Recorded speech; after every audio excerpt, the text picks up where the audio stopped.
por Monseñor José Julio Martínez, el drama de Jesús, segunda parte, la vida pública, capítulo 10, aparece el enemigo. Aquella irritación de sus paisanos en Nazaret fue un episodio nada más. Durante estos primeros meses sienten los pueblos tal entusiasmo y admiración crecientes por el amable maestro que ya no podía entrar abiertamente en las ciudades y tenía que andar por parajes desiertos para evitar las aclamaciones ruidosas. Su fama se extendía cada día más y acudían a él pueblos en masa para oírle y ser curados de sus enfermedades. Primeros días de la predicación de Jesús, hermosos días de la predicación de Jesús, en los que aquellas muchedumbres dan curso libre a su amor por él, mezclado sí con algún interés por los milagros que les hacía, pero libre de cualquier murmuración o protesta, y mucho más de cualquier enemistad o contradicción. Es un amanecer triunfal, pero breve, en el que pronto se levantarán las primeras nubes, precursoras de trágicas tormentas. Al cabo de algunos días, Jesús entró de nuevo en Cafarnaún, y corriendo la voz de que estaba en la casa, acudieron tantos que no cabían ya ni delante de la puerta. Y ocurrió que él, sentado, como maestro, les enseñaba. Y estaban también sentados allí los fariseos y doctores de la ley, que habían venido de todos los lugares de Galilea y de Judea y de Jerusalén. Los fariseos, los que se consideraban separados, eso significa la palabra fariseo, los que se tenían por más justos que los demás y despreciaban a todos. Los fariseos, los doctores de la ley, los que en vez de repartir al pueblo el pan de la verdadera instrucción religiosa, se detenían en explicar minucias y ridiculeces de inventos humanos. Ya entran de lleno en la escena del drama los enemigos de Jesús, y no es extraño que hayan venido a oírle desde la capital, desde Jerusalén. La profunda conmoción religiosa producida por la predicación de Jesús en Galilea ha repercutido lejos y los ha puesto en estado de alarma. Quieren conocer con sus propios ojos al nuevo profeta, que se ha ganado el amor del pueblo. Y están allí observando, o mejor dicho, espiando. Dice el Evangelio: entonces llegaron unos conduciendo a cierto paralítico que llevaban entre 4. Y no pudiendo presentarlo a Jesús por causa del gentío inmenso que estaba alrededor, descubrieron el techo por la parte bajo la cual estaba Jesús, y por su abertura descolgaron la camilla en que yacía el paralítico. En Oriente, los techos de las habitaciones son generalmente de construcción muy ligera. Cañas o ramaje, en lugar de las tablas que usamos nosotros, una pequeña capa de arcilla, de tierra apisonada, y a veces, quizás también tejas, acomodadas, sin clavar, como en el caso presente, son todos sus materiales. No tuvieron, pues, que hacer los que llevaban al enfermo, sino levantar algunas tejas y quitando la arcilla con las manos y abriendo un poco las cañas, abrir una boca suficiente para que por ella pudiese pasar el enfermo y su cama. La operación era muy sencilla y los daños eran fáciles de reparar. Y hecho esto, por el orificio abierto deslizaron al paralítico mediante cuerdas, de manera que vino a quedar delante de Jesús en medio de la asamblea. Difícil de describir la impresión que semejante espectáculo debió de causar en el ánimo de los asistentes. Desagradaba profundamente al Salvador la incredulidad, pero nunca fue insensible a la fe de los que pedían, y la fe que entonces se manifestaba era tan intensa, tan conmovedora, que casi podría llamarse heroica. El Salvador, interrumpido en su discurso por un paralítico bajado del tejado, no se enoja. Era tan grande la fe del enfermo que a todo eso se había allanado, que pacientemente había sufrido las duras sacudidas de esa peligrosa aventura, pues ni los que cargaban al enfermo ni el enfermo querían desaprovechar una ocasión que quizás no volverían a hallar. Tenían ahora a Cristo y quién sabe si volvería. Viendo Jesús la fe de ellos, Él que podía penetrar en los corazones, ve corazones rebosantes de fe, y sin darle el tiempo al paralítico para presentar su petición, no hacía falta decir nada, estaba todo dicho. Díjole el Salvador con su bondad inefable: ten confianza, hijo, tus pecados te son perdonados. Pero, ¿por qué nuestro Señor da una fórmula de absolución, cuando lo que se esperaba más bien era un milagro de la curación? Hay ciertamente casos en que una vida viciosa tiene un castigo inmediato, una enfermedad corporal. Perdonando los pecados al enfermo que le habían sido conducido en estas circunstancias tan particulares, atestiguaba Jesús que ellos habían sido la causa verdadera de su enfermedad, y así le daba ánimo al desgraciado, que, conociendo sus pecados pasados, temía sin duda, a causa de ellas, no poder alcanzar la curación ni siquiera con un taumaturgo tan poderoso como Jesús. Por eso, Jesús empieza combatiendo el mal interior, el pecado, para suprimir la causa, antes de hacer desaparecer el efecto, la enfermedad. De esta suerte le otorgaba un doble favor, purificando el alma antes de curar el cuerpo. Estas palabras de Cristo, que son el nudo, el corazón de este episodio, van a originar la lucha. Cuando lo oyeron los fariseos y escribas, que espiaban la escena, se escandalizaron y al punto concibieron en sus ánimos hostilidad hacia Jesús. ¿Cómo este hombre habla así? Blasfema. ¿Quién puede perdonar los pecados sino solo Dios? Es cierto, solamente Dios puede perdonar los pecados. Y también solamente Dios puede conocer los corazones de los hombres. Y esa es la primera prueba que le va a dar Jesús.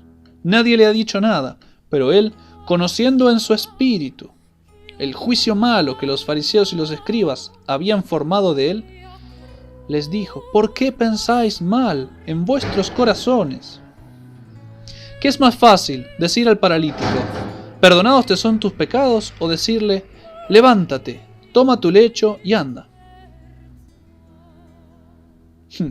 De suyo, ambas cosas son igualmente fáciles si solo se mira a pronunciar las palabras. Son por extremo difíciles si se trata de lograr el efecto. Incluso la remisión de los pecados tiene una dificultad más grande. Pero, si hubiera un impostor, fácil sería atribuirse de palabra el poder de perdonar los pecados. Total, ¿quién puede comprobar si se perdonaron o no? Pero ¿quién que no estuviera seguro de poseer un poder superior probará que con una palabra puede curar las enfermedades del cuerpo? Y en particular, una parálisis envejecida de años. Vosotros decís que soy un impostor porque digo algo que no se puede comprobar. Perdonados te son tus pecados. Yo os digo, qué fácil que es decirlo, ¿no? Ay, qué fácil, qué fácil. Yo también lo puedo decir. Perdonar los pecados, solo Dios. Pero, curar una enfermedad, también lo podés decir vosotros. ¿Qué es más fácil de decir? Entonces Jesús, después de haber esperado en vano una respuesta, les dijo: para que sepáis que el Hijo del Hombre tiene potestad en la tierra de perdonar los pecados, yo te lo mando, le dice al paralítico: levántate, toma tu lecho y vete a tu casa. Un milagro que con tanta claridad y solemnidad se anuncia, se promete, adquiere al punto el valor de una demostración, si realmente se lo ejecuta. La palabra de Dios no se pronunció en vano. El paralítico, obedeciendo a las 3 órdenes, se levantó, cogió al hombro su lecho, que era de madera y pesado, y partió para su casa glorificando a Dios. El mísero camastro, que había sido signo de su enfermedad, se cambiaba ahora en una prueba de su curación, que él llevaba sobre sus hombros, como propaganda de Jesús. Los testigos del prodigio quedaron sobrecogidos de religioso temor, y elevándose a más altos sentimientos, glorificaban a Dios, porque había concedido semejante poder a los hombres en la persona de Cristo. Y no hablan tanto de las curaciones como del poder de perdonar pecados, que jamás se había oído en la historia de Israel.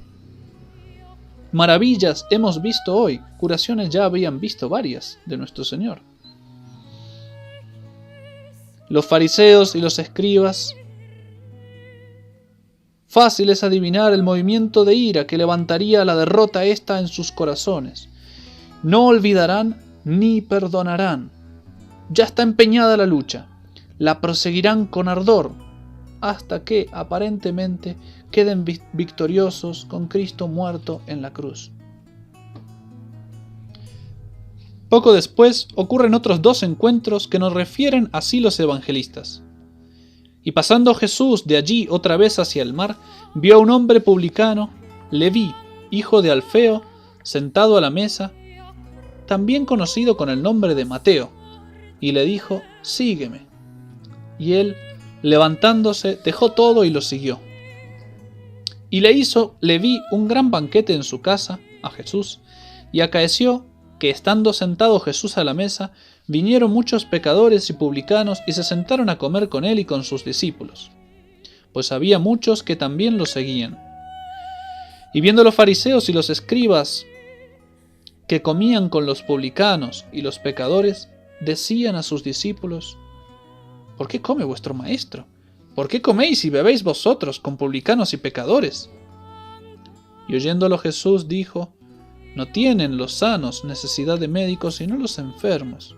No he venido a llamar a los justos, sino a los pecadores».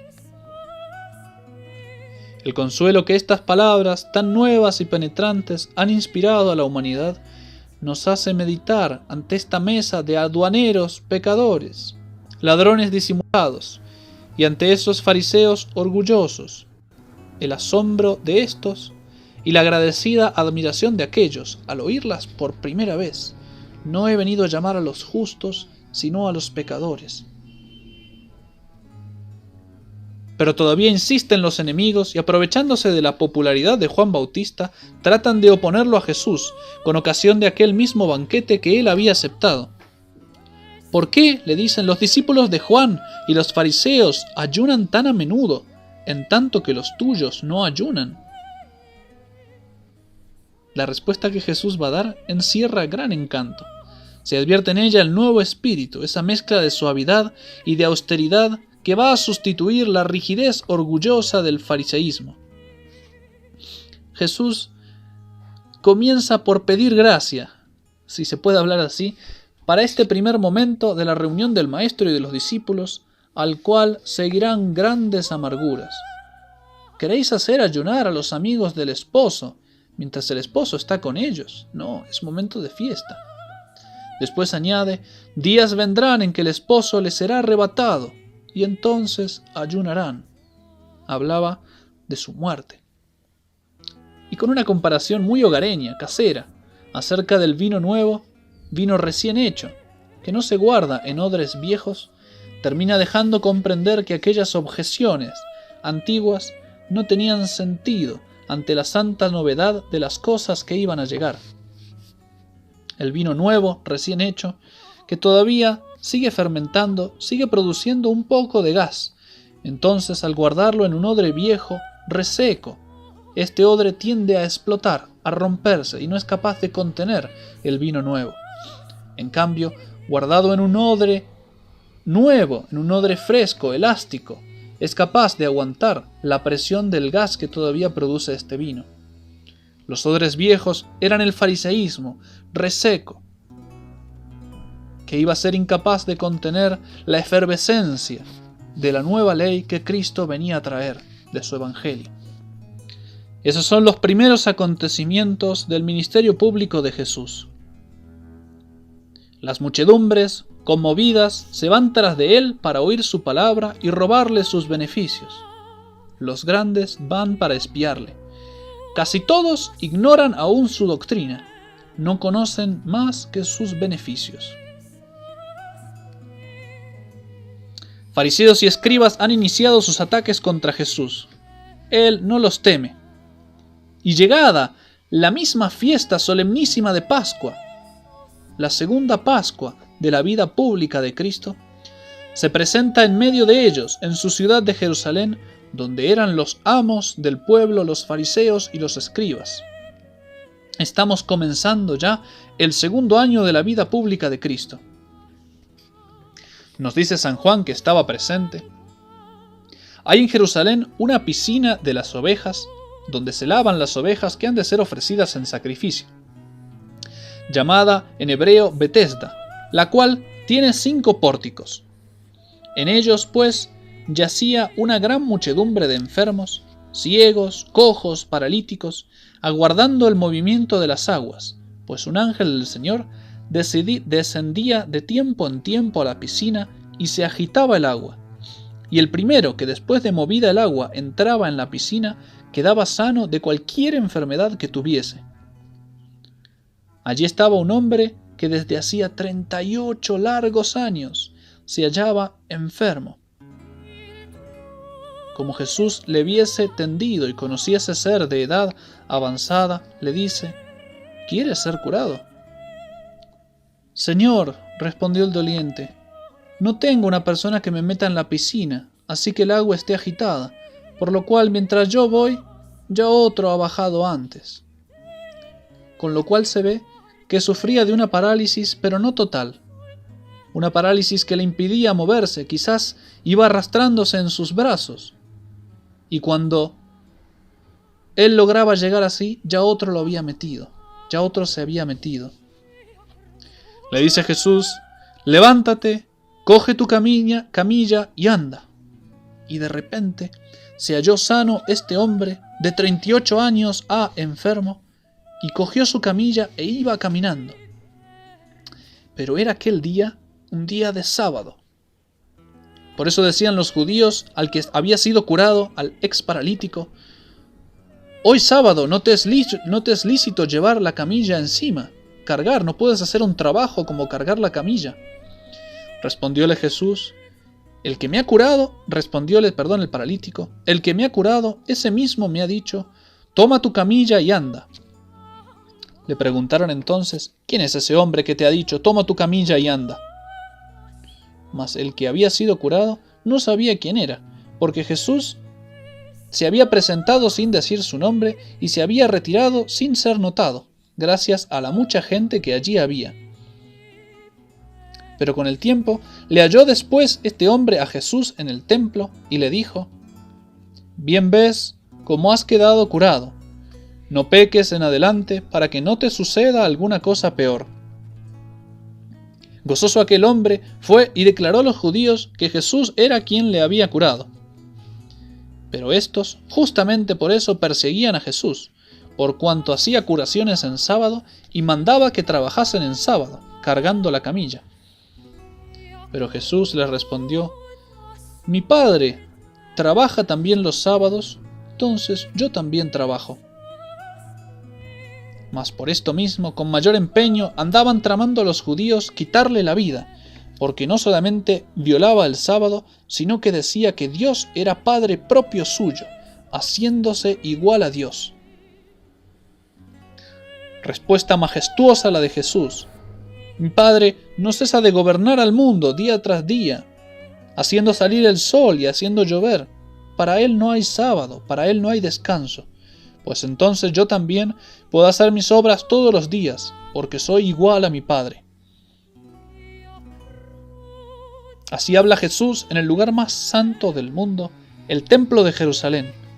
Así habla ante los oyentes de más autoridad, los príncipes y los sabios del pueblo de Israel, el pueblo de Dios. Así habla en el día solemne, el de la Pascua, cuando miles de peregrinos escuchan su palabra, porque Él ha venido para dar testimonio de la verdad. Los judíos, los dirigentes del pueblo, entendieron tan bien su argumentación que andaban tramando quitarle la vida, porque no solo violaba el sábado, sino que decía que su padre era Dios, haciéndose así igual a Dios.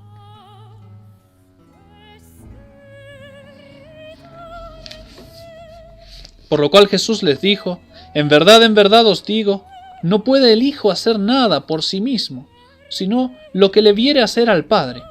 Por cuanto hace el Padre esto, igualmente hace también el Hijo. Porque el Padre ama al Hijo y le muestra todo cuanto Él hace, y le mostrará mayores obras que éstas, para que vosotros os maravilléis. Porque así como el Padre resucita muertos y les da vida, así el Hijo le da la vida a los que quiere. No os maravilléis de esto, porque llega la hora en que todos los que están en los sepulcros oirán la voz del Hijo de Dios y saldrán, los que hicieron el bien para la resurrección de la vida, mas los que hicieron el mal para resurrección de condenación. Resumiendo les dice: los milagros que yo hago, los hago con el poder de Dios. Entonces, ¿por qué decís que no soy el Hijo de Dios? ¿Acaso habéis visto un demonio hacer los milagros que yo hago? Y no os asombréis. Yo puedo hacer milagros más grandes que estos, porque mi Padre me dará ese poder, incluso de resucitar a los muertos. Ya lo veréis, ya lo veréis.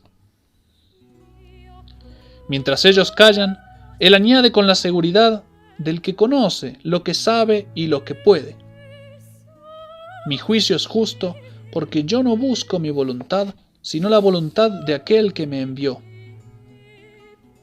Y confirma su divina visión no solo con los milagros que hace, que solo Dios los puede dar, sino también con el testimonio que San Juan Bautista había dado de él.